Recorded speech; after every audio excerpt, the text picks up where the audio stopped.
धन्यवाद करते हैं आपका वचन प्रभु हम आज सुनने पाए प्रभु, प्रेम अनुसार के साथ सुनने पाए। पवित्र आत्मा की हमारी आप अगुवाई करते हैं आप राजा। धन्यवाद करते हैं पवित्र आत्मा जी, वचन सुनकर सब चलने वाले बने प्रभु।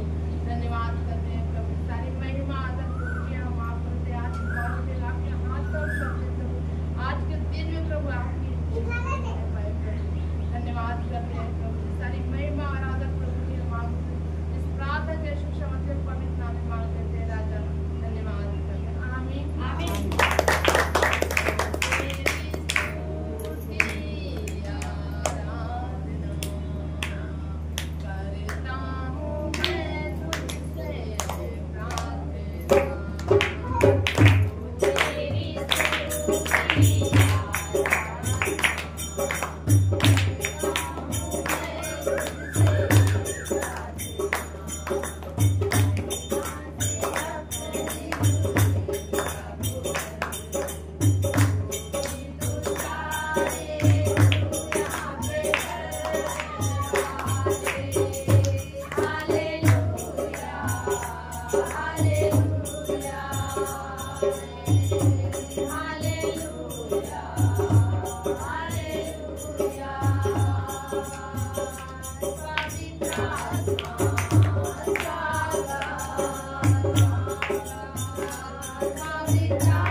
हरे के मन मस्तिष्क आज को बताएं हरे के सादर सर्वमा आत्मा उद्धार करते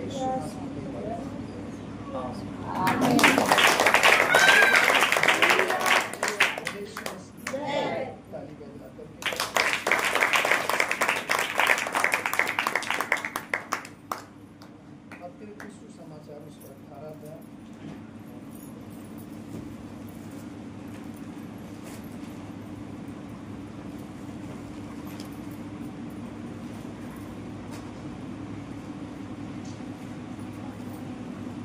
उसके 21 पद से हम लिखा, तब पतरस ने पास आकर उससे कहा, हे प्रभु, यदि मेरा भाई अपराध करता रहे तो मैं कितनी बार उसे क्षमा करूं? हालेलुया।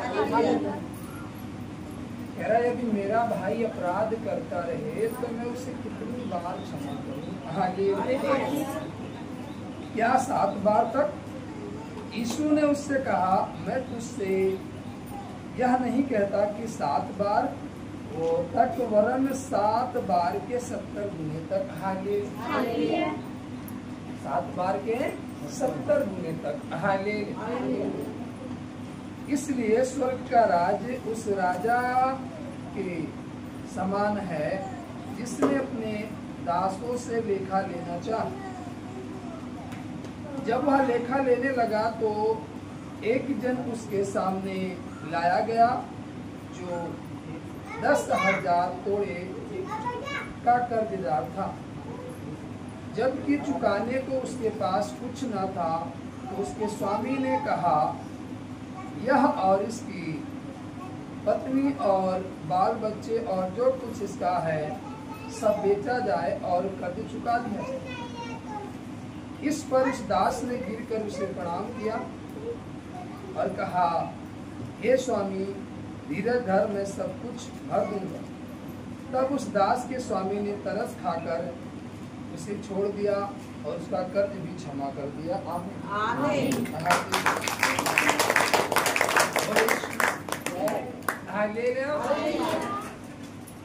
वह कर्ज लिया था और उसे अदा करने के लिए उसके पास पैसे नहीं थे। हालेलुया। जिसने कर्ज दिया था वह कहता है, इसके जो कुछ इसके पास है चुकाने को जब उसके पास कुछ नहीं रहा, तो यहाँ लिखा, स्वामी ने कहा, यह और इसकी पत्नी और बाल बच्चे और जो कुछ इसका है सब बेच दिया जाए। हालेलुया। अब आप सोचेंगे कि जो धन है वह तो बेचा जा सकता है, लेकिन पत्नी और बाल बच्चे? हालेलुया। आपको मालूम है, पुराने नियम में बाइबल बताती है कि याकूब के जो 12 पुत्र थे, 12 गोत्र कहे गए, और जो 12 गोत्रों पर राज करने के लिए नियुक्त किए गए। बाइबल कहती है वो 12 में से एक यूसुफ था। 12 में से एक क्या था? यूसुफ था। और यूसुफ जब छोटा था तभी उसने दर्शन को देखा, अपने भाइयों से शेयर किया, अपने माता पिता से शेयर किया। तब उसके भाइयों ने उसको मारना चाहा, इसलिए कि अगर ये जीवित रहेगा, यह जो कह रहा है इसके जीवन में पूरा होगा, और जब रहेगा ही तो कैसे पूरा होगा। उसे मारने का प्लान बनाए और उसे मारा भी और कुएं में डाल दिया। फिर सोचे कुएं में डालने से कोई फायदा नहीं है। एक व्यापारियों का दल आ रहा था, तो उन्होंने कहा इसको निकाल करके व्यापारियों के हाथ में उन्होंने उसको बेच दिया। यीशु को क्या किया? बेच दिया, व्यापारियों ने ले लिया। और व्यापारी लेने के बाद उसे ले जाकर के मिस्र में बेच दिया। यहाँ कह रहा है यदि मेरा भाई अपराध करता रहे तो मैं कितनी बार उसे क्षमा करूं? वचन कह रहा है क्या 7 बार तक? यीशु ने उससे कहा मैं तुझसे यह नहीं कहता कि 7 बार तक, वरन 7 बार के 70 गुने तक। 7 बार के 70 गुने तक कितने बार क्षमा करूं? हालेलुया। और यहाँ पर उसके भाई लोग उसको बेच दिए। हालेलुया। और जब उसके भाई लोग उसको बेच दिए और व्यापारी लोग ले जाकर के उसे मिस्र में बेच दिए, वहां मिस्र में बला पड़ा। हालेलुया। सियाना हो गया, नौजवान हो गया। हालेलुया। अब उसके जीवन में तो परमेश्वर की बुलाहट थी और वह परमेश्वर के धिंडी में चल रहा था और हर क्षण परमेश्वर को ही पुकारता।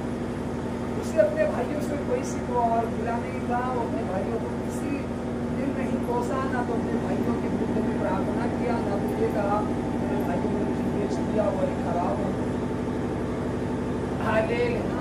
वह एक भी दिन ऐसी रात नहीं थी जिस दिन प्रार्थना ना करता रहा हो, जिस दिन परमेश्वर को धन्यवाद ना देता रहा हो, लेकिन एक भी दिन अपने भाइयों को नहीं कोसा। हालेलुया। यह वचन कह रहा है हम क्षमा करें। हालेलुया। आज व्यक्ति क्षमा नहीं कर पाता। आज व्यक्ति के अंदर दया नहीं रह गई, प्रेम नहीं रह गया, तरस नहीं रह गया। हालेलुया। इतना बोले तो खराब व्यवहार उसके भाइयों ने उसके साथ किया, लेकिन फिर भी वो अपने भाइयों के विरुद्ध में एक भी वो परमेश्वर से डेली प्रार्थना करता था, डेली बात करता था। और यहाँ तक कि जब वो नौजवान हो गया, बड़ा ही खूबसूरत था। हालेलुया। जिस घर में रहता था उस घर के जो मालिक था उसकी पत्नी ने कहा एक तू मेरे साथ सो जा तो मैं तुझे आधा राज्य बांट दिला दूंगी और जो तू कहेगा मैं वहां करूंगी। हालेलुया। लेकिन उसने क्या कहा मालूम है? कहा मेरे मालिक ने सब चीजों पर अधिकार दिया लेकिन उस पर अधिकार नहीं। हालेलुया। और फिर उसे झूठा इल्जाम में फंसाया गया और उसे जेल भेज दिया गया, लेकिन वह कुछ नहीं बोला, एक भी खिलाफ अशब्द नहीं बोला, वो प्रार्थना ही करता रहा। लेकिन जब इस दशा में हर एक को क्षमा करता रहा और सहता रहा और अपने रिश्तों को परमेश्वर से मजबूत रखा, एक दिन समय आया वह जेल से निकल कर डायरेक्टली जाकर के सिंहासन पर बैठा और प्रधानमंत्री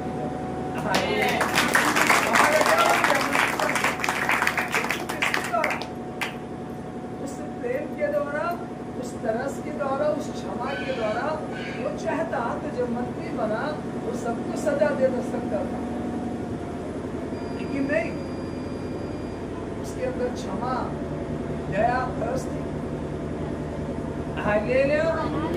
वह एक भी क्षण किसी के विरुद्ध कदम नहीं बढ़ाया, एक भी क्षण किसी के खिलाफ नहीं गया, तब जाकर के वह मंत्री बना। आज हम अपने जीवन में शांति, आनंद, खुशियां सब कुछ देखना चाहते हैं, लेकिन आपको मालूम होना चाहिए आप क्षमा करना नहीं जानते, आप दया करना नहीं जानते, आप तरस खाना किसी पर नहीं चाहते। हालेलुया। वह क्षमा किया, वह तरस खाया, वह नफरत के बदले नफरत नहीं किया। जब वो सिंहासन पे बैठा वो चाहता तो जिस रानी ने उसे सलाखों के पीछे भिजवाया था, वो चाहता तो कुछ भी कर सकता था उसके साथ, लेकिन उसने क्षमा। वो चाहता तो अपने भाइयों के साथ बुरा व्यवहार कर सकता था,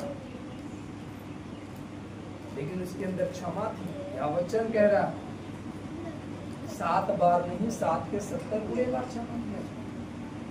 जब अकाल पड़ा हर जगहों में, उसका भाई लोग आए, वह पहचान गया, लेकिन उसके भाइयों ने नहीं पहचाना। वह चाहता तो उनको कंदूमे ना देता, वहां लिखा गेहूं को कंदूम कहते थे। वो चाहता तो एक अनाज ना देता, लेकिन उसने अपने भाइयों को अंदर बुलवाया, उन्हें अच्छा अच्छा भोजन खिलवाया, उन्हें वस्त्र दिलवाया, उन्हें बिन रुपये बिन दाम के कंदूमों को। क्यों? उसके अंदर क्षमा थी, उसके अंदर तरस थी, उसके अंदर दया थी, प्रेम था, और यही चीज उसे मंत्री बनाती। आज अपने जीवन में आज सक्सेसफुल होना चाहते हो, आपके अंदर दया होनी चाहिए, आपके अंदर प्रेम होना चाहिए, आपके अंदर तरस होनी चाहिए, आपके अंदर क्षमा होनी चाहिए। भले वह व्यक्ति आपके विरुद्ध में कितनी ही बार गुनाह क्यों ना कर रहा,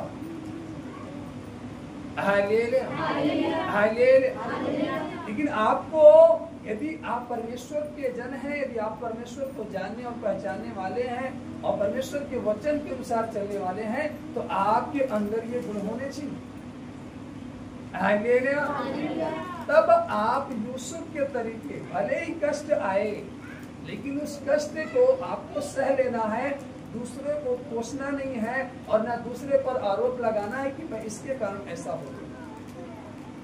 तब तो आप सही समय पर परमेश्वर आपको वहां से उस सकेती से निकालकर, जैसे यूसुफ को निकालकर डायरेक्टली ले जाकर सिंहासन पर बैठाया, वैसे आपको वहां से निकाल करके सिंहासन पर बैठाया। आज हम देखना चाहते हैं, आज हम पाना चाहते हैं, लेकिन हम उस कार्य को करना नहीं चाहते, उस अनुसार चलना नहीं चाहते। आगे के वचन में लिखा कि स्वामी को तरस आया और स्वामी ने कहा, उसका कर्ज भी क्षमा कर दिया।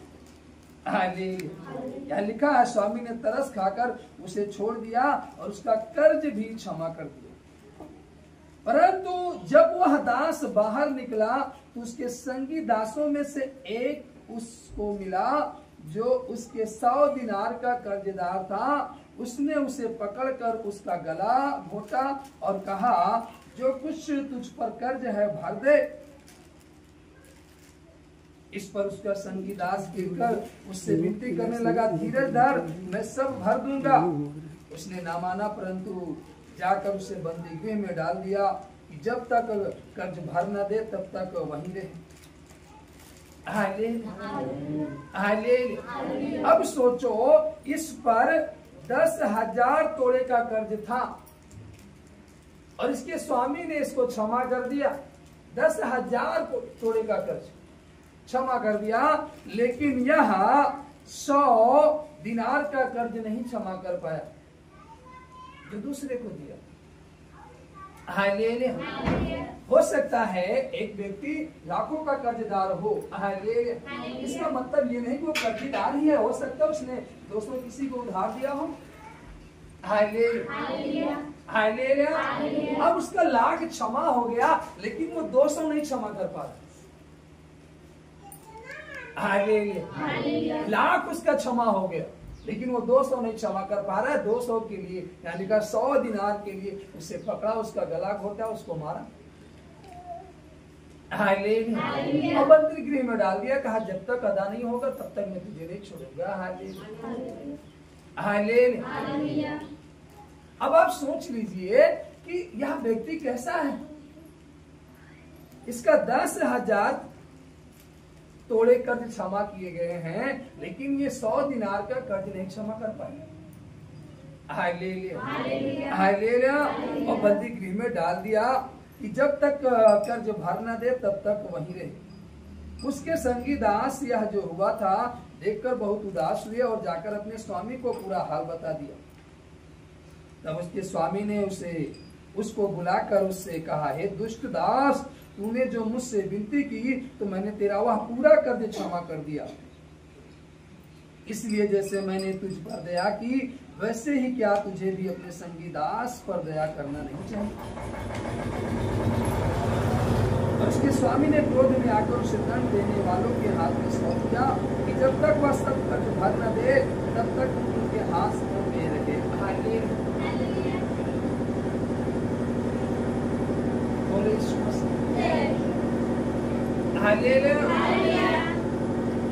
आज लोग छूट नहीं पा रहे हैं, आज लोग पीड़ाओं में हैं, समस्याओं में हैं, नसीहत को मानने के बावजूद, प्रार्थना करने के बावजूद आज लोगों के जीवन में संकट बना हुआ है, परेशानियां बनी हुई हैं, परेशानियों से आजाद नहीं हो पा रहे। यीशु मसीह ने कहा, देखो तुम्हें क्षेत्र में तुम्हें मिला है, तुम भी क्षेत्र में तुम्हें दिया करते हो।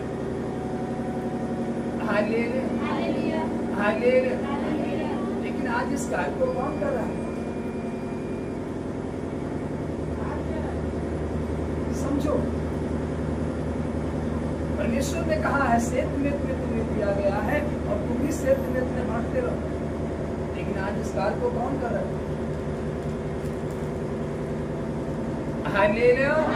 इसने आपको छुड़ाया, आपको बचाया, आपको योग्य बनाया। लेकिन जब आप योग्य हो गए, आप दूसरों को ताड़ने लगे, आप दूसरों पर हक जताने लगे, आप परमेश्वर के वचन के विरुद्ध काम करने लगे। यहाँ स्वामी ने क्षमा किया और कहा है, लेकिन वह क्षमा नहीं कर पा रहा। 10,000 क्षमा किया गया लेकिन वो 100 नहीं क्षमा कर पा रहा। उस पिता ने आपके लिए सलीब उठाई, कोड़े सहे, बेते खाई, कांटों का ताज पहना, कीले ठुकवाई, ठुका गया, सारी ताड़नाएं सहली। और आपके पाप के, अपराध के, गुनाह को क्षमा किया और आपको जीवन दिया और आपको योग्य बनाया। लेकिन आज जब आप योग्य बन गए, आप क्या किसी के गुनाह को क्षमा कर पा रहे हैं? किसी के अपराध को क्षमा कर रहे हैं? किसी के गलती को ढांप पा रहे? आप हक जता रहे।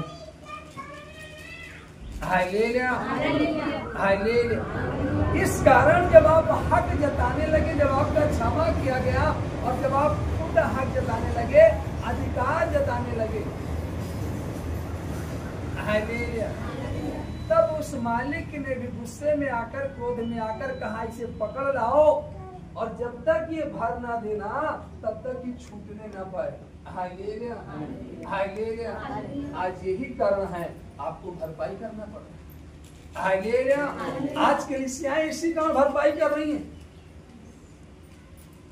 जब परमेश्वर ने कलीसियाओं को अधिकार दिया, याजकों को अधिकार दिया कि मैं तुम्हें इस योग्य बना रहा हूं, मेरे लोग दबे कुचले, बीमारी में, समस्याओं में हैं,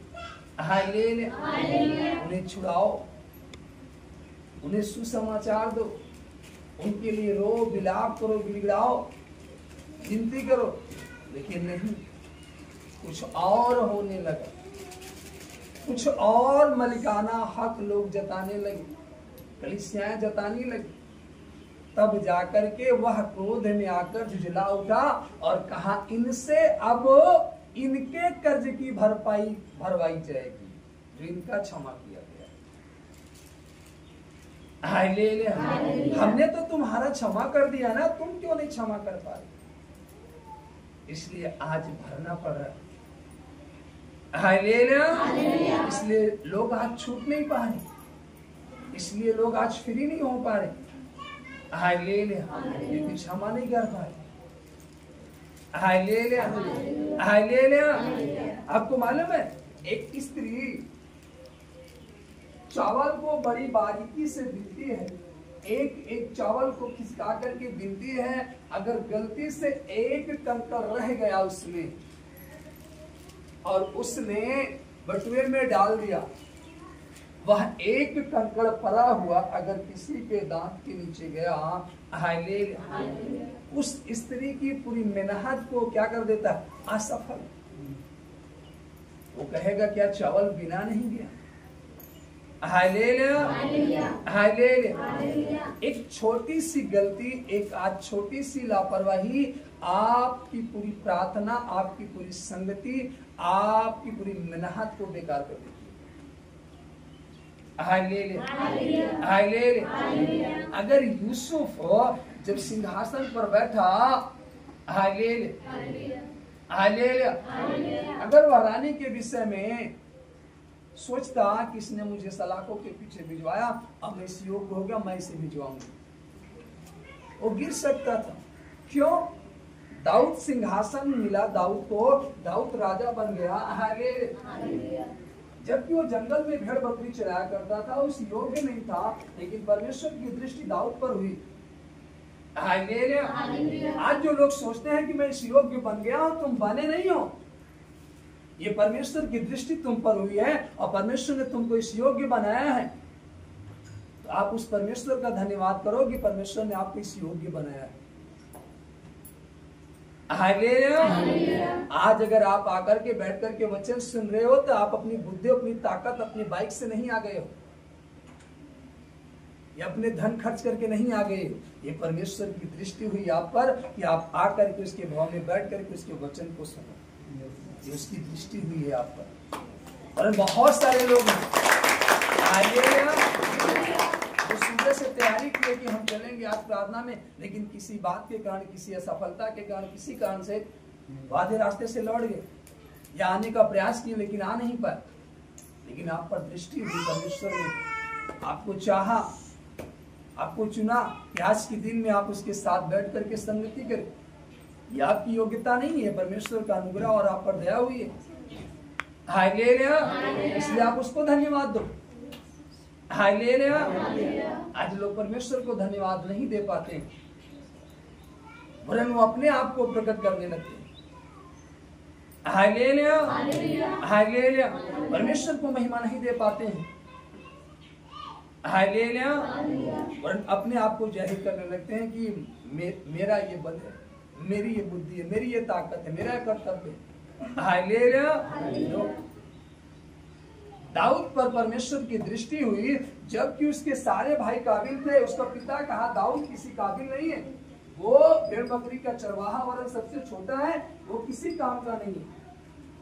लेकिन परमेश्वर ने नबी से नहीं कहा कि इन लोगों का अभिषेक कर, परमेश्वर ने कहा इससे बोल कि अपने उस छोटे बेटे को बुला। और जब वो आया तो परमेश्वर ने नबी से कहता यही योग जो है यही राजा बनेगा। और ठीक समय पर राजा बना, लेकिन दाऊद तो ये भूल गया कि मैं कहाँ था, मैं तो भेड़ बकरी चरा रहा था। और परमेश्वर ने लाकर मुझे राजा बनाकर खड़ा किया है, इसलिए मैं गलत अधिकार न जताऊं। उसने एक गलत अधिकार जताया और सिंहासन पर से गिर गया। आज कलीसियाएं गलत अधिकार जताने के कारण गिरी चली जा रही है। आज आप असफल हो जा रहे हो गलत अधिकार जताने के कारण। आपको जितना परमेश्वर ने अधिकार दिया है आप उतना ही अधिकार जताएं, उससे अधिक नहीं। परमेश्वर ने जो आपके लिए सीमा ठहराई है, आप उस सीमा में रहें, आप उससे बढ़कर कदम ना उठाएं। नहीं आप नहीं है, नहीं परमेश्वर है। परमेश्वर ने आपको अधिकार नहीं दिया न्याय करने का। आपको नहीं ठहरा दिया कि आप उसे पापी ठहरा सको। वह तो आपके पापों के लिए, गुनाहों के लिए सूली पर चढ़ गया, तो क्या उसके लिए नहीं चढ़ा है? क्या केवल तुम्हारे आपके लिए चढ़ा है? नो, वो तो बाइबल कहती है पूरी सृष्टि के लिए चढ़ा, सारे जगत के लिए चढ़ा। तो किसने कह दिया आपको कि आप न्यायी हो? किसने आपको अधिकार दे दिया? किसने आपको मालिकाना अधिकार दे दिया जो आप हक जता रहे? इसलिए परमेश्वर ने कहा हालेलुया, हालेलुया। तो अपने हिस्से का लेखा दे, और परमेश्वर आज लोगों से उनके हिस्से का लेखा लेने लगा, वो गिर गए। Hallelujah, hallelujah. याद रहे, हालेलुया, वह एक के लिए नहीं वरन पूरी सृष्टि के लिए चढ़ा है। वो हर एक को क्षमा की, लेकिन आप कहते हो नहीं, हम यहाँ तक पहुंच आए हैं लेकिन ये अभी नहीं। हालेलुया, ये योग्य नहीं है। हालेलुया। बाइबल कहती है जिस पत्थर को राजमिस्त्री ने निकम्मा ठहरा दिया वही कोने का सिरा हो गया। Hallelujah, hallelujah. दाऊद जैसे ही अपने राजा होने का अधिकार जताया कि मैं राजा हूं, जो चाहूं सो कर सकता हूं, बाइबल कहती है वैसे सिंहासन से गिर गया। Hallelujah, hallelujah. और सिंहासन से गिरा तो उसके जीवन में बहुत कुछ उसे खोना पड़ा। पुत्र को खो दिया। Hallelujah, hallelujah. अपनी राज सिंहासन गद्दी को खो दिया। हालेलुया, तमाम चीजों को खो दिया। हालेलुया। लेकिन जब वो सारी चीजों को खोया तब उसे स्मरा याद आया। Hallelujah, hallelujah. मैं ये कहाँ आ गया? तब वो जा करके परमेश्वर के भवन में पश्चाताप करता गिड़गिड़ाता कि अब मैं आइंदा ऐसा नहीं करूंगा। Hallelujah, hallelujah. तब जाकर के परमेश्वर उसे फिर से सिंहासन दिया। आज लोग पश्चाताप नहीं करते हैं, पाप करते हैं, गुनाह करते हैं, नशे करते हैं, चोरी करते हैं, व्यभिचार करते हैं, सारे गंदे काम करते हैं, लेकिन पश्चाताप नहीं करते। तो कहते हैं हमने कौन सा पाप किया, हमने कौन सा गुनाह किया। Hallelujah, hallelujah. तुम्हारी बुराई ही तुम्हें ताना देगा, तुम्हारा भटक जाना है तुम्हें उलाहना देगा। Hallelujah, hallelujah. ताना परमेश्वर आपको नहीं दे रहा। हालेलुया। वह तो आपकी शांति के लिए, आपके आनंद के लिए, आपकी खुशी के लिए सूली पर चढ़ गए, आप नष्ट न हो। हालेलुया। उसने कोड़े खा लिया, उसके कोड़े खाने से हम चंगे हुए। बीमारी का आपके जीवन में अधिकार नहीं है, आपकी बीमारी के लिए कोड़े खाया है, लेकिन जब इस कारण कोड़े खाया है आप उसी कारण में जाते हो, आज वो आपके लिए कोड़े ही खा रहा है। आपके लिए जीवित का, आपके लिए बलिदान का, आपने तीसरे दिन जी कहाँ उठा, 40 दिन प्रमाणित करके स्वर्ग कहाँ गया, वो सहायक फिर आपके जीवन में कहाँ आया। हालेलुया। बाइबल कहती है हमारे पापों के लिए, हमारे गुनाहों के लिए हालेलुया सूली पर चढ़ा और हमारे पापों को क्रूस के पीछे फेंक दिया। हालेलुया। और फिर कब्र में से तीसरे दिन जीवित होकर के 40 दिन अपने आप को प्रमाणित करता रहा कि मैं जीवित हूँ, मैं जीवित हूँ। हालेलुया। और प्रमाणित करने के बाद वह स्वर्ग को उठाया गया। फिर वहां जाकर के हमारे आपके लिए एक सहायक भेजा, अर्थात पवित्र आत्मा, जो सदा हमारी आपकी अगुवाई करता है। हालेलुया। यदि हम पाप में हैं, अभी गुनाह में है, अभी गलत संगतियों में है, अभी तो हम उसे सूली पर चढ़ा कर रखे हो। हमारे लिए कहाँ तीसरे दिन जीवित हुआ और 40 दिन कहाँ प्रमाणित किया, कहाँ स्वर्ग गया, कहाँ वो हमारे लिए सहायक भेज पाएगा। हर एक को अपने विषय में ये जांचना होगा। Hallelujah, hallelujah. जब तक हम उस गुनाह को नहीं छोड़ेंगे, उस पाप को नहीं छोड़ेंगे, हालेलुया, क्षमा अपने अंदर नहीं लाएंगे, और दया और तरस को नहीं मांगेंगे। क्या वचन कह रहा, स्वामी ने तरस खाया और उसके प्रति कुछ नहीं किया। वो हम पर, आप पर तरस खाया। हालेलुया। वह स्वर्ग को छोड़ करके मानव रूप धारण करके इस पृथ्वी पर आया, किसके लिए, हमारे आपके लिए। वो देख रहा था, वो प्रेम करता है। Hallelujah, hallelujah. आप ही बता दीजिए, किसी का बालक हो, हालेलुया, उसे चोट लग जाए या वो बीमारी की दशा में हो और डॉक्टर के पास जाए, हालेलुया, और डॉक्टर कहे नहीं ये बच नहीं सकता, तो व्यक्ति क्या कहता, डॉक्टर साहब को चाहे हमारी जान ले लो लेकिन हमारे बेटों को क्या कर बचा। Hallelujah, hallelujah. आप क्या हो उसके, आप उसके क्या हो, क्या हो, बेटे हो ना, बेटियां हो ना। हालेलुया। उसने वही तो किया जो आप कहते हो। कि भाई मेरी जान चली जाए लेकिन मेरे बच्चों को कुछ ना होने का, मेरा सब कुछ ले लो लेकिन मेरे इस बेटे को बचा लो, मेरी इस बेटी को बचा लो। उसने वही तो किया ना, अपने आप को दे दिया हमारे आप के लिए कि हमारे बेटे बेटियां नष्ट ना हो। हालेलुया। उसने आदेश भी तो किया, आज्ञाएं भी तो दी, कहा भी तो ना। हालेलुया। तो इसकी आज्ञाओं को मानना होगा। हालेलुया। उसके वचन को मानना होगा। हालेलुया। हालेलुया। यहाँ लिखा है मत्ती रचित सुसमाचार 10 अध्याय के 5 पद से जब हम पढ़ें तो लिखा, इन 12 को यीशु ने आज्ञा देकर भेजा, अन्य जातियों की ओर न जाना और सामरियों के किसी नगर में प्रवेश न करना, परंतु इजराइल के घराने की खोई हुई भेड़ों के पास जाना और चलते चलते यह प्रचार करो, स्वर्ग का राज्य निकट आ गया है। आमीन। स्वर्ग का राज्य कहाँ गया है? निकट आ गया है। चलते चलते प्रचार करना, स्वर्ग का राज्य निकट आ गया है। बीमारों को चंगा करो, मरे हुओं को जिलाओ, कोढ़ियों को शुद्ध करो, दुष्ट आत्माओं को निकालो। तुमने सेत में पाया है, सेत में तुम्हें दो। आमीन। आमीन।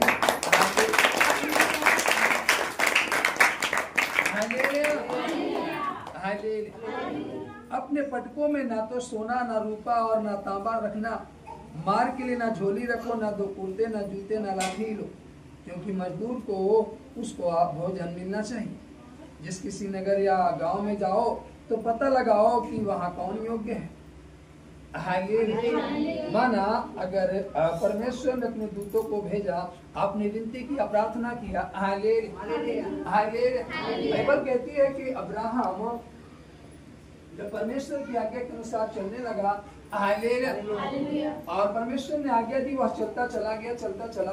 तो बाइबल कहती है जब अब्राहम के जीवन में आशीष की बारी आई तो 3 दूत आए। जब वो बांज वृक्ष के पास था, उसने दूतों का आदर किया, और दूत उसे आशीष देकर गए। माना इस समय में परमेश्वर अपने दूतों को भेजे।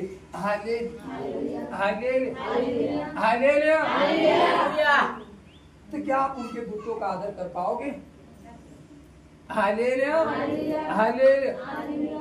बाइबल कहती है सारपत नगर में जब अकाल पड़ा, वह विधवा स्त्री लकड़ी बीन रही थी, उसके पास घड़े में मुट्ठी भर आटा, टूटी में थोड़ा सा तेल था और वह लकड़ी बीन रही थी। उसका पुत्र था, वो लकड़ी लेकर जाकर बनाए, खाए और इसके बाद वो कुछ ना खा पाए। वो इसलिए बीन रही थी कि वो बनाए, खाए और मर जाए, क्योंकि इसके बाद उसके पास कोई भोजन नहीं था। लेकिन परमेश्वर का नबी वहां भेजा गया। और जब उसने उस नबी का आदर किया, परमेश्वर के जन का आदर किया और उस आज्ञा को जो परमेश्वर के जन ने उसको आज्ञा दी, जब वो उस आज्ञा के अनुसार कार्य की, तो बाइबल कहती है पूरे अकाल भर उसके घड़े का जो मैदा था, आटा था, वो चुका नहीं, कुप्पी का थोड़ा सा तेल पूरे अकाल तक चुका नहीं, भरा पड़ा रहा।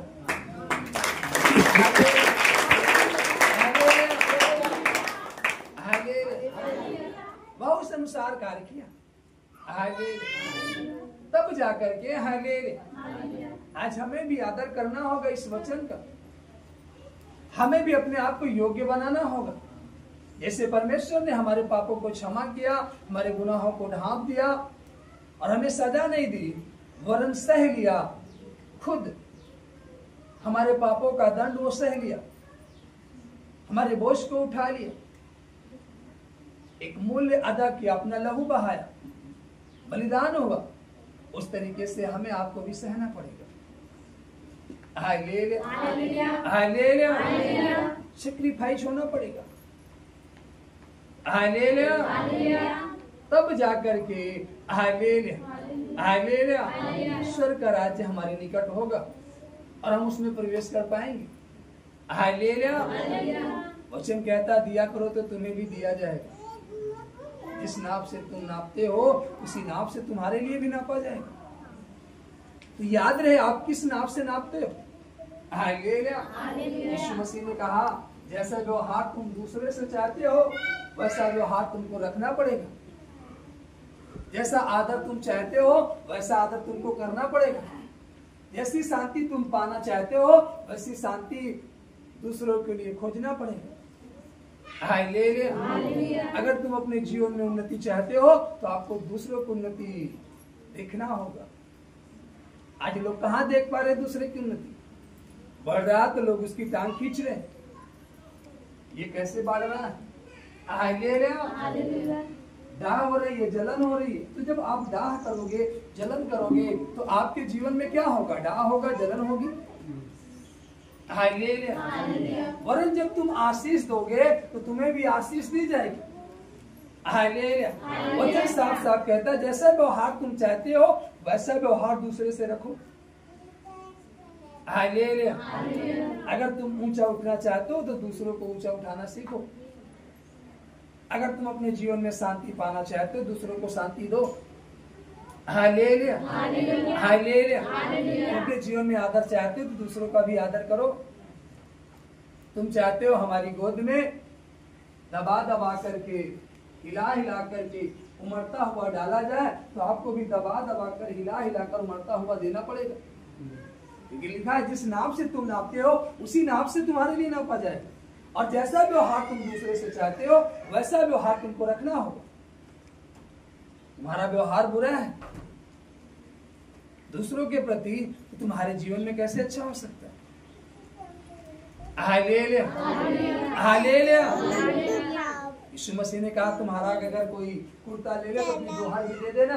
तुम्हें कोई एक कोस बेकार नहीं लेकर जाए उसके साथ 2 कोस चले जाना। कोई एक गाल पर थप्पड़ मारे दूसरा भी फेर देना। हालेलुया। हालेलुया। आज कहाँ बर्दाश्त होता है लोगों से? हालेलुया। हम कम हैं क्या? उससे अधिक पावर हमारे पास। समझो। हालेलुया। हालेलुया। यहाँ 10,000 क्षमा हो गए लेकिन 100 दिनार नहीं क्षमा कर पाए। हालेलुया। हालेलुया। आप समझ सकते हो? हालेलुया। 10,000 क्षमा किया गया लेकिन ये 100 दिनार नहीं क्षमा कर पाए। हालेलुया। ये दूसरे के प्रति वो व्यवहार नहीं रख पाया, इसलिए इसका जो क्षमा हुआ था ना वो फिर से इस पर बोझ बनकर आ गया। हालेलुया। आपके जीवन में शांति आई थी, आपके जीवन में आनंद आया था, आपके जीवन में खुशियां आई थी, लेकिन आपने जब अगले को सुसमाचार बताया और उस सुसमाचार पाया आपके द्वारा और उसके जीवन में शांति आई आपसे भी, तो आप उसकी शांति को नहीं देख पाए। हालेलुया। हालेलुया। आपने आकर उससे कहा और दीदी इतना प्रार्थना मत करो। ओ भाई तुम हरदम चर्च क्यों जाते? देखो हम नहीं जाते। आप उनका और क्या कारण बने? आप उसके जीवन में ठोकर कारण बने। हालेलुया। हालेलुया। क्या करोगे इतनी प्रार्थना करके? हालेलुया। तुम्हारा अभी जीवन प्रार्थना का नहीं है, तुम अभी ये काम करो। हालेलुया। एक व्यक्ति प्रार्थना में लवलीन हो रहा था लेकिन आपने उसे ऐसा शब्द बोल करके उसको प्रार्थना से दूर कर दिया। इस कारण आपको जोखिम झेलना पड़ रहा है, इस कारण आपको भरपाई करनी पड़ेगी। जो ठोकर कारण आप बन रहे भाई, तू प्रार्थना करके क्या करेगा? एक नौजवान है हालेलुया, वो स्कूल जा रहा है हालेलुया, और उस संगति में आना चालू किया, माना उसका नंबर प्रार्थना में लगने लगा। तो एक भाई उसे कहता है तू इतनी प्रार्थना ना कर, तू पढ़ाई पर ध्यान दे। हालेलुया। तुमको किसने अधिकार दे दिया? तुमको किसने न्याय ठहरा दिया कि तू प्रार्थना ना कर? प्रार्थना करना क्या कोई गलत बात है? परमेश्वर से बात करना कोई खराब काम है? उसका जो समय बच रहा है तो परमेश्वर से ही तो विनती कर रहा है। लेकिन आप उसके जीवन में ठोकर कहाँ बन गए? जब आपने ऐसी बात उसको कहा तो सोचा कि हाँ ये बहुत दिन से परमेश्वर में है, शायद इतनी प्रार्थना नहीं करनी चाहिए। अब उसका जो समय बचा इधर उधर के काम करने लगा और प्रार्थना में कमजोर हो गया और भटक गए। तो लेखा तो आपको देना पड़ेगा। हाँ, जिसके कान ठोकर लगे उसके गले में चक्की का पाट लटका कर समुद्र में डाल दिया जाए। Hallelujah, hallelujah. अब जब चक्की का पाट आपके गले में लटकाया गया और समुद्र में डाला गया, आप क्या हुए तबे? आप उस संकट में पड़े कि नहीं? हालेलुया। इस कारण आपके जीवन में संकट आ गया। आपने कोई पाप नहीं किया, आपने कोई गुनाह नहीं किया, लेकिन आपने किसी को फरमाया है, किसी के जीवन में उन्नति के ठोकर का कारण बन गया। वो बढ़ने वाला था, लेकिन आपको उसे गलत शिक्षा दे दी। हालेलुया, समझो। हालेलुया। तुमको तो बांटना चाहिए, तुमको तो और सलाह अच्छी देनी चाहिए, लेकिन नहीं। हालेलुया। देखा नहीं गया लोग, आज यही कारण है। हालेलुया। आज एक विश्वासी दूसरे विश्वासी को देख नहीं पा रहा, एक कलीसिया दूसरे कलीसिया को देख नहीं पा रही बढ़ते। हालेलुया। हम तो 10 साल से प्रभु में हैं, लेकिन हम यहाँ तक नहीं पहुंचे। ये कैसे यहाँ तक पहुंच रही है, पहुंच रहा है? हालेलुया। ये कारण है आपकी जीवन में असफलता का। आपको तो सपोर्ट करना चाहिए, आपको सहयोग करना चाहिए कि हाँ चलो बढ़ रहा है, हम भी इसके पीछे हो लेते, हम सपोर्ट करते हैं, हमें भी कुछ शिक्षा मिल जाएगी, हमें भी कुछ ज्ञान मिल जाएगा, हमें भी कुछ सहायता मिल जाएगी। हमारे जीवन में जो अशांति हो शांति आ सकती है इसके साथ लगने से, क्योंकि इसकी जीवन में बड़ी शांति आ रही। लेकिन आज लोग से आने बन चुके हैं, वो जी हम इनसे पहले से जानते हैं, ये तो कल के परमेश्वर को जानने वाले हुए। हालेलुया। हम इनकी बात सुनकर क्यों चले? हमने ही तो उनको सुसमाचार बताया था। हालेलुया। हमने ही तो इनको संदेश दिया था, और आज यही कारण तुम पाप में गिर गए, तुम गुनाह में चले गए, तुम फंस गए दलदल में, नहीं निकल पा रहे। यही कारण तुम्हारा घमंड और तुम्हारे अंदर क्षमा वाला मन ना होने, तरस वाला मन ना होने, दया वाला मन ना होने। इसलिए परमेश्वर से प्रार्थना करो, विनती करो कि परमेश्वर हमारे अंदर भी वो मन डाले, हम भी क्षमा कर पाए, हम भी दूसरों को देखकर तरस खाएं, हमारे अंदर भी तरस आए, हमारे अंदर भी एक दूसरे के प्रति प्रेम जगे। हालेलुया। हम भी एक दूसरे के लिए विनती करें। हालेलुया। बाइबल कहती है जैसा व्यवहार तुम अपने जीवन में चाहते हो वैसा व्यवहार तुमको करना हो दूसरों के साथ। हम चाहते तो हैं कि हमारे साथ बहुत अच्छा हो, लेकिन हम दूसरों के साथ अच्छा नहीं कर रहे। हालेलुया। हम चाहते हमारा 1000 क्षमा हो जाए, लेकिन आपने किसी को 100 दिया है, आप उसको क्षमा नहीं कर पा रहे। ओ दिला हमारा 100 दे, दिला हमारा 100। हालेलुया। ये कारण है। हालेलुया। आप चाहते हो कि हम ऊंचाई पर जाएं, लेकिन अगले व्यक्ति को आप ऊंचाई पर जाते हो नहीं देख पा रहे। हालेलुया। आप उड़ रहे। हालेलुया। याद रहे। हालेलुया।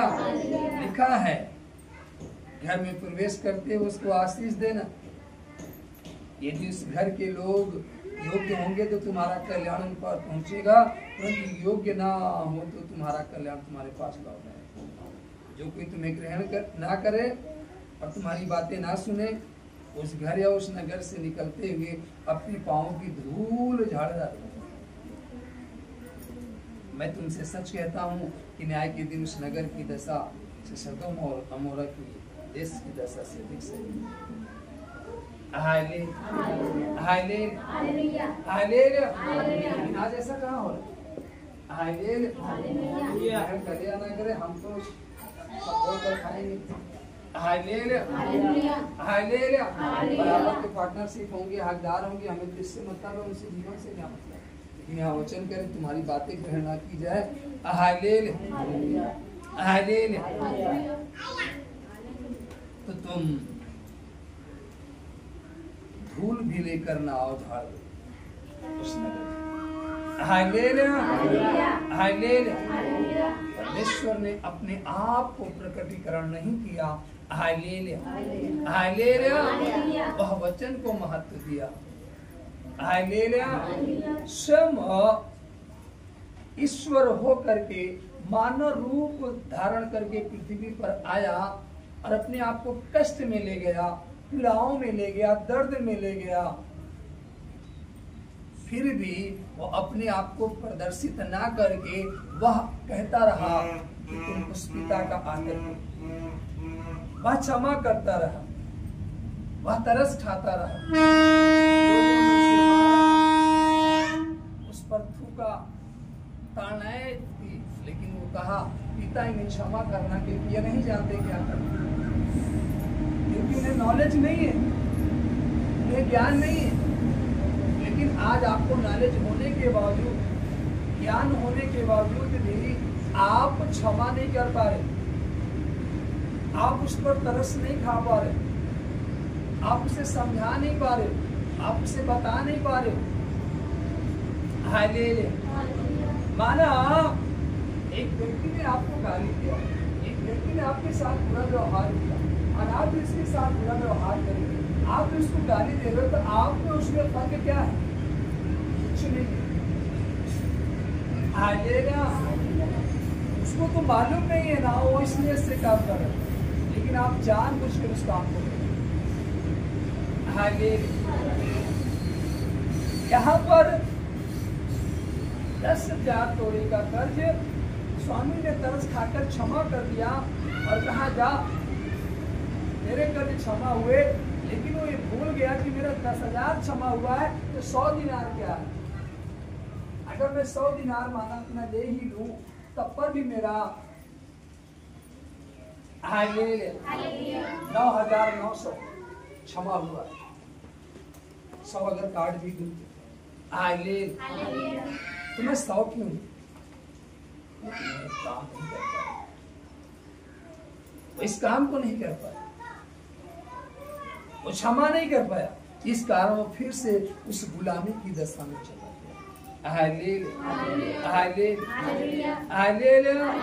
उस कर्ज की दशा में चला गया।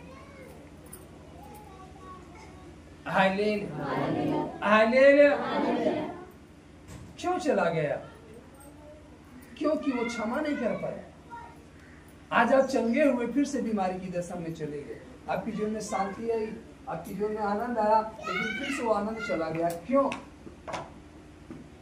जो आनंद आपको दिया गया था, जिस कारण आपको आनंद मिला था, आप उस कारण को समझ नहीं पाए, आप उस वचन के अनुसार चल नहीं पाए, उन बातों का आदर नहीं कर पाए, उन कार्यों को नहीं कर पाए। जिन कार्यों को आपको सौंपा गया,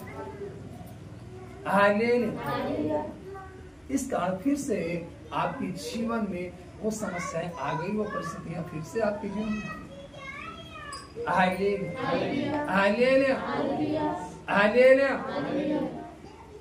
यीशु मसीह ने जब एक व्यक्ति को क्षमा किया और कहा जा तू इस रोग से छूट गया, लेकिन देख फिर से कोई पाप ना करना और अपने इस रोग से क्या रहना, बचे रहना।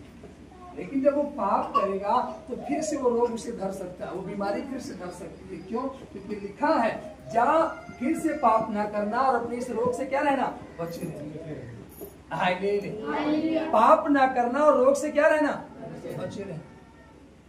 तो जब पाप नहीं करोगे तब उस रोग से बचे रहोगे, और जब फिर से तुम पाप करना चालू करोगे, फिर से गुनाह करना चालू करोगे, फिर से आज्ञा के खिलाफ जाओगे, विरुद्ध में जाओगे, तो वो चीजें फिर से आपके जीवन में आ सकती है।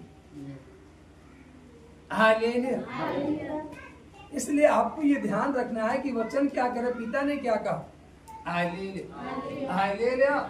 जब एक लकवे के रोगी को खाट समेत तो यीशु मसीह के सामने डाल दिया गया, तो यीशु मसीह ने क्या कहा, तेरे पाप क्या हुए, क्षमा करना।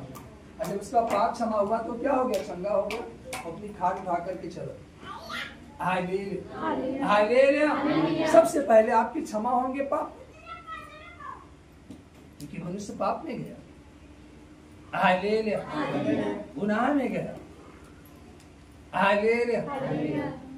तब उसके जीवन में प्रॉब्लम आई। इसके पहले मसीह में आने के बाद आपको शांति मिलने लगती है। क्यों? आपने नशे छोड़ दिया, आपने बुराई करना छोड़ दिया, आप विचार करना छोड़ दिए, आप गाली देना छोड़ दिए, आप गलत तरीके धन कमाना छोड़ दिए। सारे कामों को जैसे छोड़ते चले गए, वैसे आपके जीवन में शांति होती चली गई। जब फिर से आप इन कामों को करना चालू करोगे तो फिर से आपके जीवन में वही समस्याएं आएंगी। हालेलुया। यीशु मसीह एक दृष्टांत में समझा रहे थे। उन्होंने कहा जब किसी व्यक्ति के अंदर से अशुद्ध आत्मा निकल कर जाती है तो जगह ढूंढती है और जब नहीं पाती तो फिर से लौट कर आती है। तो घर को सजाया झाड़ा बहारा पाती है, उस घर की कोई नहीं, तो अपने से 7 और बुरी आत्माओं को लेकर आती है, उसमें बैठ जाती है। याद रहे जब आपके जीवन से बीमारी गई, वो समस्या गया, वो संकट गया, वो क्लेश हटा, तो आपको ये खोज करना चाहिए कि किस कारण से मेरा क्लेश खत्म हो गया, किस कारण से मेरी बीमारी चली गई, कौन सा वो कारण है जिसके कारण मेरे जीवन में आनंद आ गया। उस कारण को मालूम करके हम उसी मार्ग में चल दे जिस कारण वो आनंद हमारे जीवन में, हमारे घर में, हमारे परिवार में सदा के लिए बन जाए।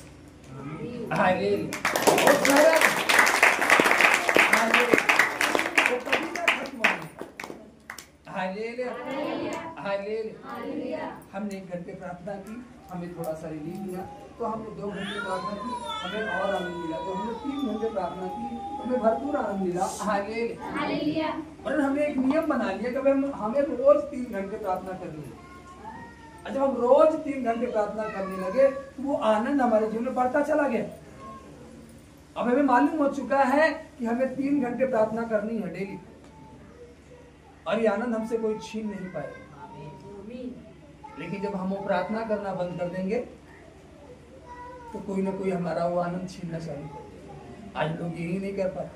हम हर एक कामों के लिए समय निकाल लेते हैं, लेकिन प्रार्थना करने के लिए समय नहीं निकाल पाते। अगर हमें निमंत्रण मिला है तो हम 4 बजे सारा काम फुर्सत करके 6 बजे निमंत्रण में पहुंच जाते हैं। लेकिन हम सारा काम निपटा करके 6 बजे प्रार्थना में नहीं बैठ पाते।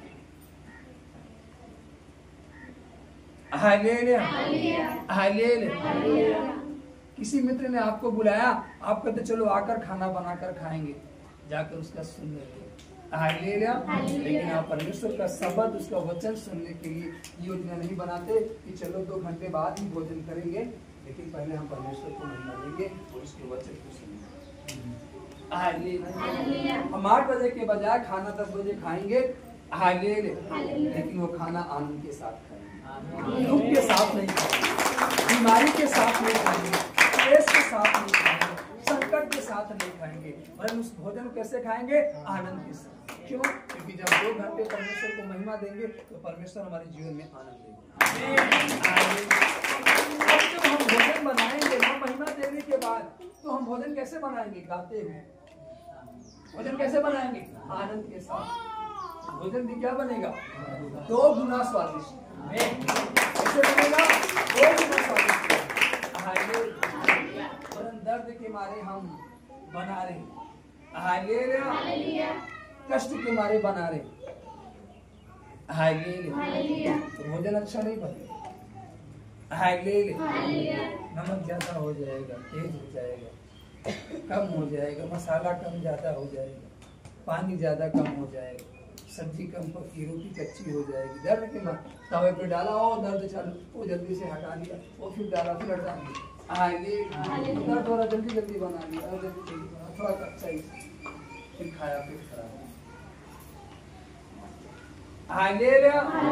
लेकिन वही जब हम पहले महिमा देते हैं परमेश्वर को, वो परमेश्वर हमारे दुख को, हमारी बीमारी को दूर करता है। अब हम भोजन कैसे बना रहे हैं? गाते हुए, आनंद के साथ, कुछ अच्छा बना रहे। जब कष्ट है जीवन में, परेशानी है, रोग है, दुर्बलता है, वो लाओ खिचड़ी डाल देते, लाओ चावल बना लेते, चटनी पीस लेते, रोटी बना लेते, सब्जी का रखा खा लेते। वही जब हम परमेश्वर को महिमा देते हैं और हमारे जीवन में आनंद आ जाता है,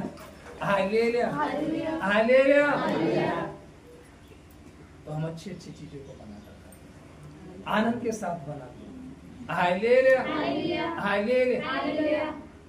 तब वो आनंद हमारे जीवन में बना रहता है। जब आनंद के साथ भोजन करते हैं, बड़े आनंद के साथ नींद भी आती, फिर उसी आनंद के साथ सुबह उठते भी, और जब हम यही काम डेली का हमारा हो जाता है कि हमें सर्वप्रथम परमेश्वर को महिमा देनी, उसके बाद भोजन बनाना, उसके बाद खाना है,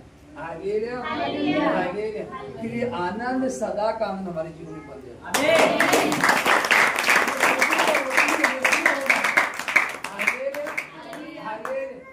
अब हमें आदत सी पड़ गई।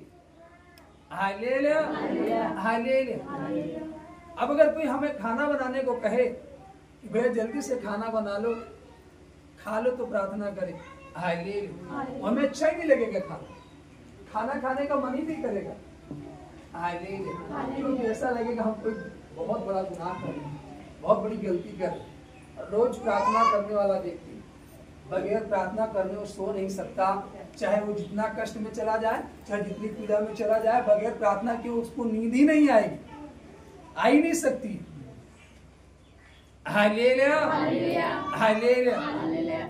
जब से परमेश्वर ने हमको ये सेवकाई दी है, कलीसिया दिया, आज तक हमने कहीं पर रात नहीं बिताई। चाहे जितने बड़े फंक्शन में गए हो, चाहे जितनी बड़ी इमरजेंसी पड़ी हो, हमने रात कहीं नहीं बिताई। हमको हर हाल में आना ही है रात को।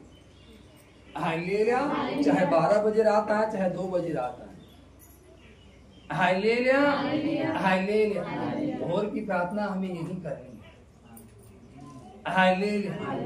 चाहे जितना बड़ा फंक्शन हो, चाहे जितना बड़ा कष्ट हो, चाहे जितना बड़ा विपत्ति समस्या आई हो, लेकिन आज तक हमने कहीं रात नहीं बिताई। हमें हर हाल में पहुंचना है, क्योंकि बगैर हमें यहाँ पहुंचे सुकून ही नहीं मिलता। क्योंकि वचन क्या कहता, प्रभु हम तुझसे दूर होकर कहाँ जाएं, क्योंकि आनंद की बातें तो तेरे पास है। जिन्होंने क्या कहा, प्रभु आनंद की बात तो तेरे पास है, तुझसे दूर होकर कहाँ जाएंगे, क्योंकि आनंद तुम्हारे पास है प्रभु, और हम प्रभु से दूर होकर आनंद को नहीं पा सकते।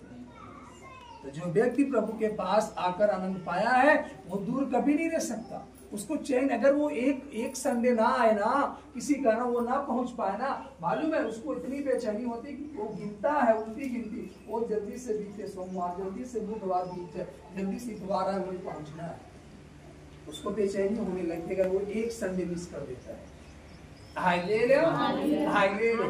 लेकिन जिसको परमेश्वर से प्रेम नहीं है, वरन वो अपने शुद्ध विलास में पड़ा, उसे संडे का इंतजार नहीं रहता,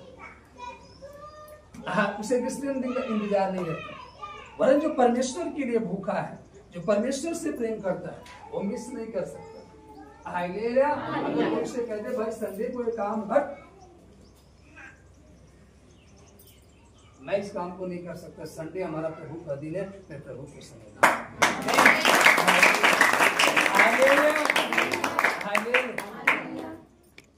न जाने कितने मैसेज आए, न जाने कितनी मीटिंगों के लिए दिन धरा गया, न जाने कितने लोगों ने कहा आप संडे को यहाँ आ गए, हमने कहा हम नहीं आ सकते। अरे 4 बजे के बाद हमने कहा नहीं आ सकते।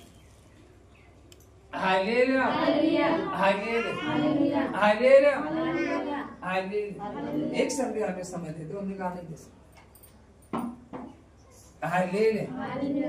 प्रभु का दिन है, प्रभु को दिया जाए। उसने कहा 6 दिन तुम काम करना, 7वें दिन क्या करना। प्रभु ने 6 दिन काम करने को कहा है, तो 6 दिन आप खूब काम करो, किसने रोका आपको। खूब धन कमाओ, खूब मेहनत करो, खूब उन्नति करो, लेकिन 7वें दिन विश्राम करो। उस धन में मत खो जाओ, उस उन्नति में मत खो जाओ।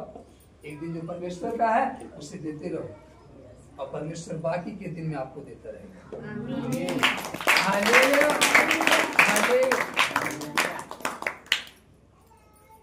हम खेत में अपने एक बोरी गेहूं फेंक देते हैं, और वह खेत हमें 50 बोरी गेहूं देता है। देता है कि नहीं देता? और उसमें हम ना फेंके वो हमें देगा नहीं दे सकते। एक दिन जब हम प्रभु को देते हैं, वो 6 दिन हमें सुरक्षित रखता है। अगर फिर अगले 6 दिन हमें सुरक्षित रहना है तो हमें फिर से परमेश्वर को समय देना। Hallelujah, hallelujah. इस बार हमने गेहूं बहुत अच्छा काटा। हालेलुया। अब अगली बार हम गेहूं ना बोए तो क्या हम अच्छा काट सकते हैं? बेकार में नहीं काट पाएंगे, वरन कुछ भी नहीं काट पाएंगे। क्यों? क्योंकि हमने बोया दिया। ये हफ्ता हमारा बड़ा आनंद से भी था, तो हम भूल गए परमेश्वर को महिमा देना। आए नहीं संडे, हम उसी खुशियों में भूल गए। तो फिर हमारा अगला संडे आते आते बड़ा पीड़ादायक हो गया, कष्टदायक हो गया। क्यों? जब परमेश्वर ने आपको आनंद दिया, तो आपको अपना आनंद परमेश्वर के साथ बांटना चाहिए। प्रभु तूने हमें आनंद दिया, हमारे इसीलिए और पहले चले जाए। हालेलुया। और हर संडे तो 11 बजे आते थे, आज हम 10 बजे आ गए प्रभु, क्योंकि आपने बड़ा आनंद दिया। आज 1 घंटा पहले आपको महिमा देना चाहिए। हालेलुया। अब अगला हफ्ता जो है आपके लिए और आनंद भरा होगा। और इस तरीके से जितना आप परमेश्वर के करीब पहुंचते जाएंगे, जितना परमेश्वर को महिमा देते जाएंगे, हालेलुया, हालेलुया, हालेलुया, आप उतना आनंदित होते चले जाएंगे। हालेलुया।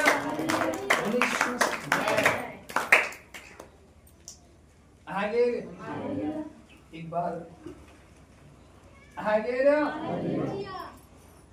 वैसे ना होने के कारण 4 धारा बीज के बजाय ये हुआ कि 6 धारा डाल दो, 7 धारा डाल दो, क्योंकि बीज पुराना है और थोड़ा गड़बड़, इसलिए ज्यादा डाल दो। एक भाई ने कहा इतना अधिक बीज क्यों डालने जा रहे हो? ये हुआ कि पुराना है, कम सही है। तो बोला जब तुमको मालूम है पुराना है, कम सही है, तो डालोगे तो क्या ये हुआ करे, कुछ तो जामेगा। इससे अच्छा है अपने इस पुराने बीज को बेच दो और इससे नया बीज दो। जितना डालोगे वो पूरा का पूरा उगेगा, पूरा का पूरा क्या होगा? उगेगा। हालेलुया। बाइबल कहती है जिसने इस अलौकिक धन को जान लिया, वो अपना सब कुछ बेचकर इसको लेने का प्रयास करता है। हालेलुया। ये मुझे मिल जाए, मेरा सब कुछ चला जाए। जिसने परमेश्वर के प्रेम को चख लिया, उसकी दया को देख लिया, उसके तरस को देख लिया, उसकी महिमा को देख लिया, वो कहता मेरा सब कुछ छूट जाए, मेरा सब कुछ चला जाए, लेकिन मेरा प्रभु मुझसे दूर ना हो।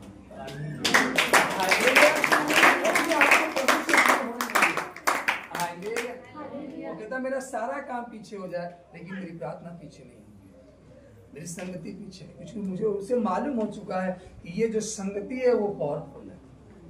हालेलुया। उस आनंद से कहीं बढ़कर है। हालेलुया। अब जब उसने अपना वो पुराना गेहूं बेच करके, हालेलुया, उसे जो धन मिला, गया दुकान पर, कहा भाई मेरा 10 बिस्वा खेत है और मुझे एक अच्छा बीज दीजिए। तो उसने कहा ये ले लीजिए, 8 किलो डाल दीजिए, 10 बिस्वा में हो जाएगा। हालेलुया। बस मात्र 8 किलो, हम तो 8 धरा डालने जा रहे, नहीं 8 किलो में हो जाएगा। बड़ा पावरफुल बीज है। हालेलुया। और आपने डाला और रिजल्ट बहुत अच्छा था। हालेलुया। अगली बार आपने क्या किया? आपने फिर बीज को बेचा और फिर आप दुकान पे गए, भैया और अच्छा बीज दो। आपकी दुकान पे जो सबसे अच्छा बीज है उसको यही कहोगे ना? हालेलुया। हालेलुया। तो जो व्यक्ति परमेश्वर की संगति में आया, हालेलुया, हम लोग संडे तक कैसे पहुंचे? डायरेक्टली संडे नहीं पहुंचा, डायरेक्टली बपतिस्मे में नहीं पहुंचा, डायरेक्टली बपतिस्मा देने नहीं चालू कर दी, डायरेक्टली पावर मीटिंग नहीं चालू कर दी है। हालेलुया। हम लोग पहले हालेलुया हफ्ते की संगति किए, हफ्ते की संगति के बाद शाम की संगति किए, और जब शाम की संगति करना चालू किए तो आनंद मिलना चालू हुआ। हालेलुया। तो रात को संगति करना चालू की, जब रात को संगति करना चालू किए तो और आनंद मिलना चालू किए। हालेलुया। हालेलुया। पूरा दिन एक दिन दो, हालेलुया, एक दिन लेकर के देखा गया तो और आनंद मिला। हालेलुया। तो जैसे जैसे आनंद मिलता गया वैसे वैसे योजनाएं बनती गई और वो आनंद बढ़ता चला गया।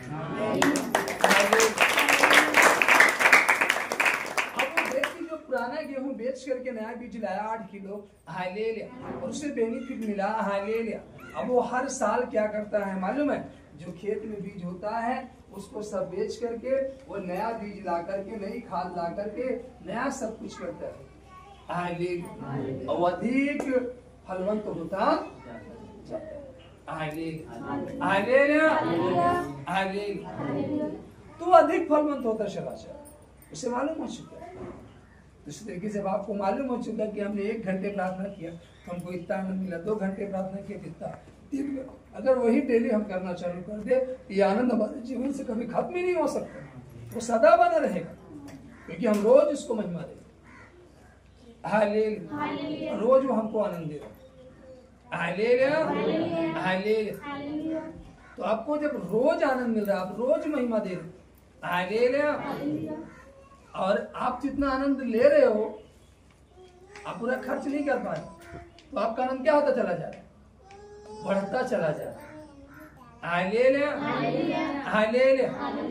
अब उसने 6 धरा मात्र बेचा, अब 8 किलो उसे मिला 6 धरे, जब 8 बोया तो उसने 16 कट्टी काटा, 16 में जब वो केवल फिर 6 ही बेच रहा, कितना बेच रहा? 6 ही बेच रहा, अब उतना ही बो रहा है और अधिक काटता चला जाए, तो क्या होता चला जा रहा है? प्लस पॉइंट होता चला। हमने 1 घंटे प्रार्थना किया, हमको सुकून मिला, और हमने अगले दिन 2 घंटा प्रार्थना किया तो हमें दुगना सुकून मिला, तो हमारा सुकून क्या होता जा रहा है? बढ़ता जा। और हम रोज 2 घंटे प्रार्थना करें, तो जब हमारा सुकून बढ़ता गया, ओवरफ्लो होता गया, हालेलुया, हालेलुया, हालेलुया, तो अब लेने वाला नहीं वरन देने वाला बन गया, हालेलुया। वो आनंद भोगने वाला नहीं है, आनंद बांटने वाला बन गया। क्यों? क्योंकि रोज वो प्राप्त कर रहा है। जब आप प्राप्त करना बंद कर दोगे तो फिर एक दिन आप अपने ही आनंद के लिए तरसना चालू कर दोगे। आज ही कारण है लोग अपने छुटकारे के लिए परेशान, दूसरे के विषय में उनको चिंता नहीं हो पाती, अपने लिए परेशान है, समझ? क्यों? कारण यही है, वो परमेश्वर को महिमा नहीं देते, परमेश्वर से उतना रिश्ता मजबूत नहीं कर पाते, उतना परमेश्वर को समय नहीं दे पाते, संगति नहीं कर पाते। इसलिए आपको संगति भी करना और परमेश्वर को समय भी देना, और हफ्ते में परमेश्वर के साथ बैठना भी जरूरी है। जब आप उसके साथ बैठते जाओगे, उसको महिमा देते जाओगे, और आपके जीवन में आनंद देता चला जाएगा, एक दिन ऐसा आएगा कि जो आज अपने छुटकारे के लिए आप विनती कर रहे हो, एक दिन आप खुद छुटकारे का कारण बन जाओगे। आपके द्वारा परमेश्वर खुद उन कामों को करना चालू करेगा, जिस काम को आप अपने जीवन में देखना चाहते हो, वो भाई मेरे जीवन में छुटकारा हो जाए, मेरे जीवन में काम हो जाए, एक दिन उसी छुटकारे का आप कारण बन जाओगे। हालेलुया। कब? जब आप नियमित रूप से परमेश्वर को समय देना चालू करो, नियमित रूप से परमेश्वर की संगति करना चालू करो, और परमेश्वर के वचन के अनुसार चलना चालू करो। आमीन, हालेलुया, हालेलुया। इसीलिए रोमियो 12:12 कहता है, आशा में आनंदित रहो, क्लेश में स्थिर रहो, और नित्य प्रार्थना में लगे रहो। तब यूहन्ना का 16:20 का कहता, तुम्हारा दुख आनंद में। अब आप आशा में आनंद नहीं हो, क्लेश में स्थिर नहीं हो, प्रार्थना नहीं कर रहे हो, तो दुख आनंद में कहां से बदलेगा? आपके अंदर एक आशा होनी चाहिए कि आज हम जा रहे प्रार्थना में, आज हम चंगे हो जाएंगे। इस आशा के साथ आपको लग रहा है। कोई कह होती भाई चंगे तो नहीं, तब कहा अगले दिन हम चंगा हो जाए, और फिर आपसे बोला नहीं भाई अरे तो कहा कहूँ हमारा प्रभु चला गया कि हम चला गया। Hallelujah, hallelujah. हमारा प्रभु कहीं चला गया कि हम कहीं चले गए? हालेलुया। चर्च कहीं चला गया, वो हम अगले संडे जाएंगे लेकर आएंगे। Hallelujah, hallelujah, hallelujah. हो गया कहीं चला गया है क्या? हालेलुया। आप जब इस आशा से लगातार परमेश्वर में बने रहते हैं, एक दिन प्रभु खुद आपके पास आता है। 38 साल के रोगी के पास कोई सहायक नहीं था, कोई मित्र नहीं था, कोई दोस्त नहीं था, कोई रिश्तेदार नहीं था, कोई घर का व्यक्ति नहीं था।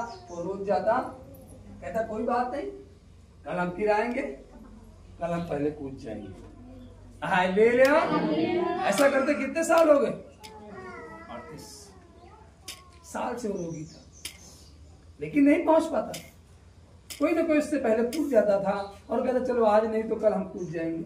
वही आशा से रोज जाता। हालेलुया। परमेश्वर ने उसको देखता रहा। एक दिन प्रभु यीशु मसीह उसके पास खुद आ गए। हालेलुया। तो परमेश्वर आपको देख रहे हैं। हालेलुया। आप रोज संगति कर, रोज प्रार्थना करें। हालेलुया। हालेलुया। आपका दुख कम नहीं हो रहा, आपका संकट, आपके समस्या कम नहीं हो रहा। हालेलुया। एक दिन प्रभु आपके पास आने वाला है। हालेलुया। आपसे कहने वाले अपनी खाट उठा और चलते। हालेलुया। वो आपके पास खुद स्वयं आने वाले। हालेलुया। इसलिए तैयार रहो, लगातार संगति में बने रहो, लगातार उसका गीत गाते रहो, लगातार उसको महिमा देते रहो। हालेलुया। पीछे ना हटो वरन आगे ही बढ़ते रहो। हिम्मत ना हारो वरन दृढ़ बनो। हालेलुया। वो आकर तुम्हें शीघ्र ही चंगा करेगा। हालेलुया। सारी विपत्ति और सारे क्लेश से छुड़ाएगा। हालेलुया।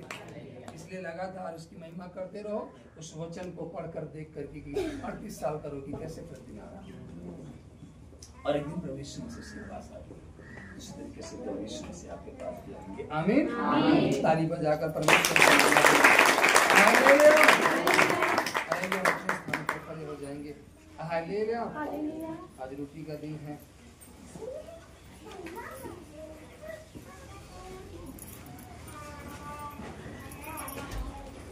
हम लोगों ने बपतिस्मा लिया और आज के दिन में रोटी खाने की योग्य, आप पवित्र हो और आप रोटी खा सकते हो, आप शुद्ध हो, वही रोटी खाएं। हालेलुया। हालेलुया। परमेश्वर से प्रार्थना करें, परमेश्वर हमें भी रोटी खाने की। हालेलुया। तो आइए गीत गाते हुए रोटी को लेंगे। हालेलुया। ताली बजाकर परमेश्वर हालेलुया और हम सब रोटी को लेंगे। तेरे मार खाने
धन्यवाद तेरे पिता, हम आपका धन्यवाद देते हैं सदा परिवार के परमेश्वर, आकाश के अधिकारी, आसमानी बाबू जो आज के दिन में एकत्रित किया और अपनी महिमा लिया और निश्चय आपने हमें सिखाया, और जो हमने सीखा तेरे पिता उस वचन के अनुसार चलने वाले वो तेरे पिता धन्यवाद देते हैं कि आज के दिन में एकत्रित किया और इस योग्य ठहराया कि आज की रोटी को हम ग्रहण करें।